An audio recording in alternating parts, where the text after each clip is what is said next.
Welcome to my first recap ever.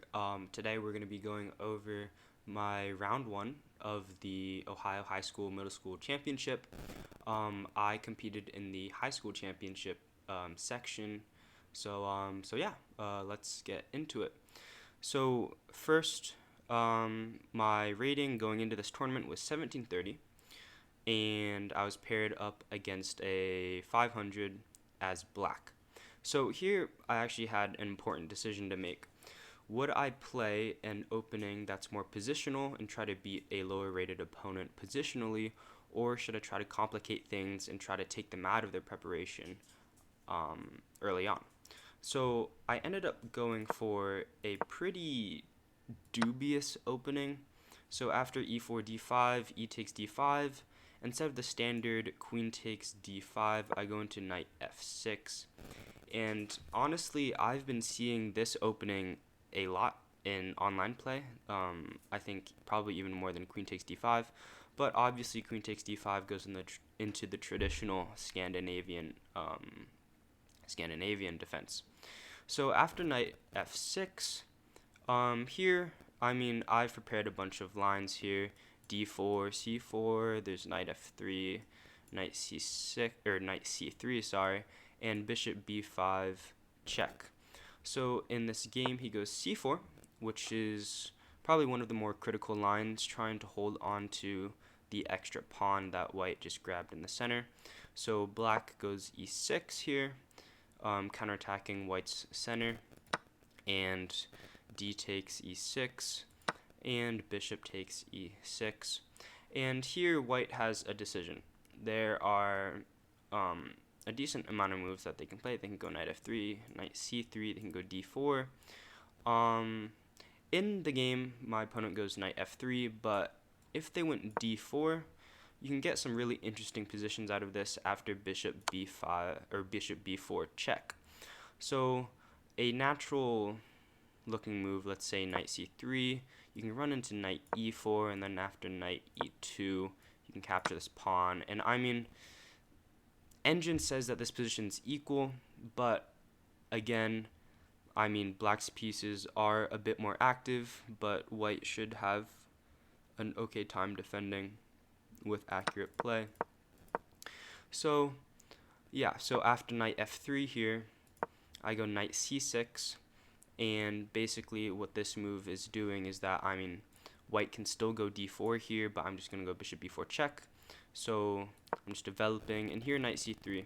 Now, I don't know why the computer marks this as a big mistake, but I'm going to assume it's because of the variation that played out in the game.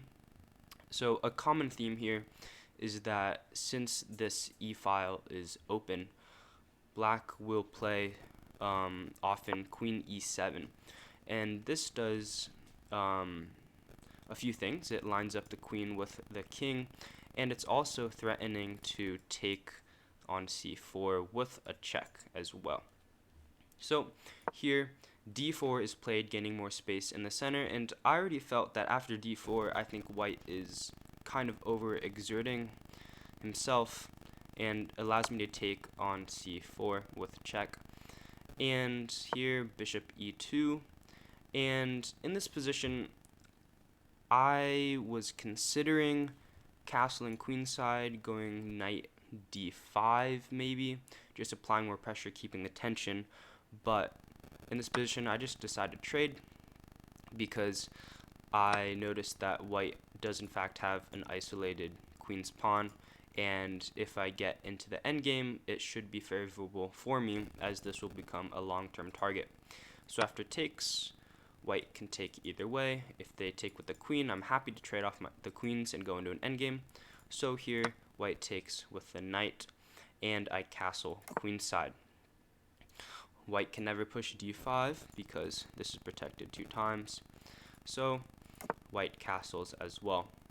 And here, I was trying to figure out a plan in this position. I spent a little bit of time here, and I ended up going with queen d7. And queen d7 is not the top engine move here. Top engine move is knight d5, which also makes sense as you have a good outpost for your knight, as it can't be pushed away from any pawns. But queen d7 basically says, hey, I'm applying even more pressure here, so I'm going to try to overload this pawn. So after queen d7, bishop f4. And bishop f4 I thought was a mistake.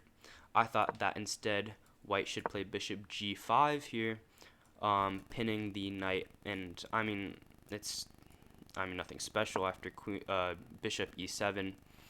I mean, h6, g5, rook g8 is coming. Just starting to a kingside attack. But I mean, white's fine here. So after bishop f4, he gives me knight d5 with tempo on the bishop. And after knight e5, I'm happy to take, and bishop takes.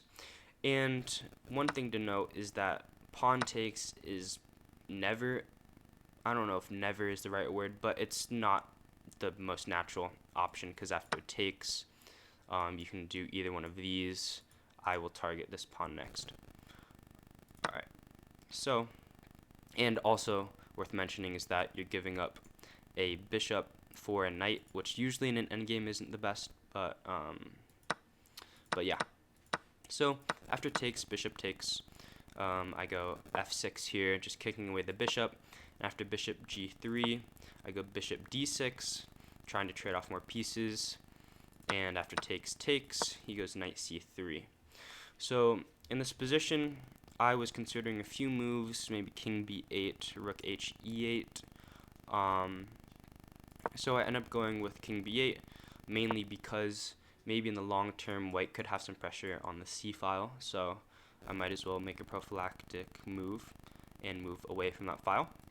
So after king b8, white takes, and this move kind of surprised me, because if you look here in this position, I'm probably never going to take here, because after b takes c3, white protects this isolated pawn, and it also opens up some lines for my king.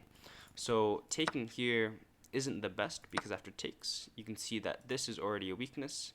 This pawn is going to be lost, and there's no real way to defend it. So in the game, white goes queen g4, counterattacking this pawn.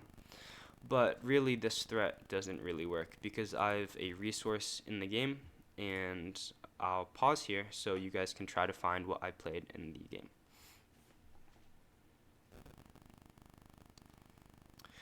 So yeah, really, black doesn't have to defend this pawn on g7.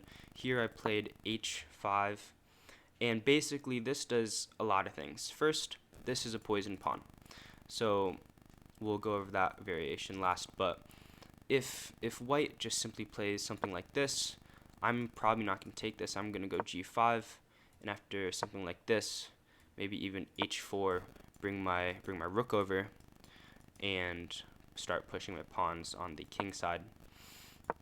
And if they ever go back something like, anywhere off of this file, I'm just going to take this pawn for free, and I keep an extra pawn. So in this position, white falls for the only blunder in the position, which is queen takes g7, and you can start to see here that white's king isn't really looking safe, because after rook h g8, you can see that black has a mate threat, and the queen is the only piece guarding this square. So in this position, white will either lose by checkmate or lose the queen. So we get some nice geometry here, and white is lost in this position. I was surprised that my opponent still played on, but after queen g3, I just took the queen, and I go h4, trying to pry open the position even more. After g takes h4, I take this pawn. And okay, in retrospect, I probably would have just gone rook g8, and after something like g3, now I take this with another threat, but doesn't really matter at this point. After takes, he goes h5, I go queen g4, after h6, rook h8, and after here, this is the one last trick. I can't take this because I get checkmated on the last rank. So first I create some luft for my king with b6, and after f3 I give a check, and I take the pawn. And here, I mean, I'm already looking at this square for entry, so after something like b3, I just give a check, and king e2, I mean, the king is just going to be drawn out from this position, and queen b2 check, he goes up here. And I mean, already I was looking at something like, okay, I could simplify by taking something like this, but I thought this was a bit unnecessary, and I mean, in this position I was just looking for a mate. So I did have a mating idea after rook h5. G4 is probably the last mistake of the game, as it gives me a forced mate. So after rook e5, check, king f4, and queen h2, checkmate.